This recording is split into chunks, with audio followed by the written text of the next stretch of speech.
উপনিষদের রহস্য, যে উপনিষদে মূর্তি পূজা আছে কি তার সম্পর্কে আমি আপনাদের সামনে ডিটেলস আপনারা ভিডিও দেখতে পাবেন। ধৈর্য সহকারে সকলে ভিডিওগুলি দেখবেন এবং আপনাদের মতামত অবশ্যই তুলে ধরবেন কমেন্টের মাধ্যমে। আসুন আজকে আপনাদের সামনে তুলে ধরব উপনিষদের রহস্য। উপনিষদের রহস্য। হরে কৃষ্ণ বন্ধুরা, সকলে কমেন্ট করে আপনাদের মতামত অবশ্যই জানাবেন। আসুন, উপনিষদের রহস্য ব্রহ্মখণ্ড এখানে কি বলেছে? এখানে বলেছে, সর্ব উপনিষদ গাগ দুগ্ধা গোপাল নন্দন পার্শ্ব বৎসল সুধী ভক্তা দুগ্ধ গীতামৃত মহৎ। সংস্কৃত শ্লোকটি আপনাদের সামনে তুলে ধরবো, আপনারা দেখে নেবেন এবং পড়ে নেবেন। এখানে কি বলছে যে বেদের সার উপনিষদ, উপনিষদের সার গীতা, উপনিষদে যে সমস্ত রত্ন নিহিত আছে গীতায় তাহার রত্নাহারে গঠিত। গীতা মহৎ, গীতা শ্রেষ্ঠ, গীতায় আধ্যাত্মিক জগতে দীপশিখা। গীতা নিত্য, গীতা অপরুষেয়, গীতা অনাদিকাল ধরিয়া অনাদি হৃদয়ে উচ্ছিত। যেখানে জীব সেখানে মুক্তি বন্ধন রূপ,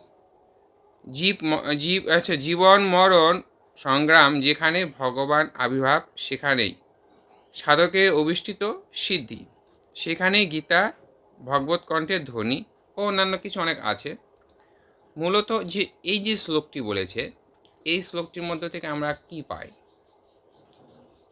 যে সর্ব উপনিষদ গাগ দুগ্ধা, যে সর্ব উপনিষদ যে আছে তার গাগ দুগ্ধা হচ্ছে গরু দুধ তুল্য, গোপাল নন্দনং ভগবান শ্রীকৃষ্ণ, পার্থ বৎস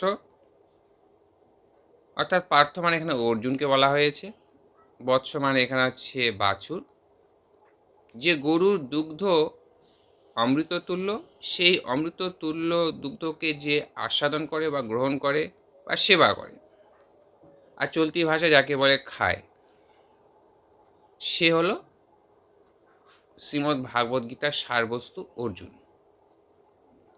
অর্থাৎ জ্ঞানকে যে অর্জন করে সে হলো অর্জুন। তো বেদের সার হচ্ছে উপনিষদ বলেছে। আমাদের বেদ হচ্ছে 5টা। এখানে ঋক, সাম, যজু, অথর্ব, এই 4টা মূলত বেদ। তার মধ্যে একটি বেদ ভাগবতকে পঞ্চম বেদ বলা হয়। 6 নম্বর বেদ যদি যায়, 6 নম্বর বেদের মধ্যে হলো আয়ুর্বেদ হিসাবে মান্যতা দেওয়া হয়েছে বা আমরা জানি। তো যাই হোক, কথা বলতে বানানোটা ঠিক না। তো বেদের সার যখন উপনিষদ, বেদে আমি আপনাদের সামনে ভিডিও কয়েকটা তুলে ধরেছি, বেদের মধ্যে কোনো মূর্তি পূজা নেই, অর্থাৎ সেই ঈশ্বরের কোনো প্রতিমাই নেই, মূর্তি নেই। তার যদি সারবস্তু বেদের সার যদি উপনিষদ হয়, তাহলে সেই হিসাবে উপনিষদও থাকবে না। যদি উপনিষদে থাকে তাহলে বেদকে অপমাননা করা হবে। আর বেদ ও উপনিষদ এবং উপনিষদের সার শ্রীমদ্ ভাগবত গীতা, সেই গীতার মধ্যে যদি মূর্তির পূজার কথা উল্লেখ করা থাকে তাহলে বাকি উপনিষদ আর বেদকে অপমাননা করা হবে।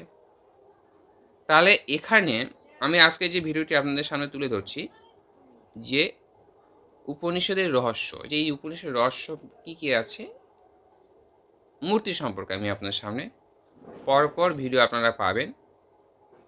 অবশ্যই আপনারা ভিডিওগুলো দেখবেন, দেখে আপনাদের মূল্যবান মতবাদ কমেন্ট করে অবশ্যই জানাবেন। কথায় ভাষা হয়তো ভুল ত্রুটি 19-20 হতে পারে, প্রুফ দেওয়া থাকবে, আপনারা পড়ে নেবেন, কৃপা করে পড়ে নেবেন। পড়ে নিয়ে আপনাদের মন্তব্য অবশ্যই কমেন্ট করে জানাবেন, যার মাধ্যমে সকলে আরও কিছু জানতে পারবে, কারণ সবাই তো পৃথিবীর সব কিছু জানে না। তো এই যে উপনিষদে মূর্তি পূজার কথা নেই, সেটা আছে। আমি প্রুফ আপনাদের সামনে এরপরে ভিডিও আমি তুলে ধরবো। আপনারা ধৈর্য সহকারে ভিডিওগুলো সম্পূর্ণ দেখবেন এবং কমেন্ট করে অবশ্যই জানাবেন। এই বলে ভিডিওটি এখন শেষ করছি। আর ভিডিও আমার কতগুলো দেওয়া আছে আপনারা দেখে নেবেন, বেদ, পুরাণ, গীতা, ভাগবত এবং হচ্ছে দয়ানন্দ সরস্বতীর সত্যার্থ প্রকাশ থেকে আমি তুলে ধরেছি। সম্পূর্ণ ভিডিও দেওয়া আছে প্রমাণ সহকারে, আপনারা স্বচক্ষে পড়ে নেবেন, দেখে নেবেন এবং শুনে নেবেন এবং মন্তব্য আপনারা জানাবেন। জয় শ্রীরাম, জয় রাধেশ্যাম, গুরু গোবিন্দের জয় হোক।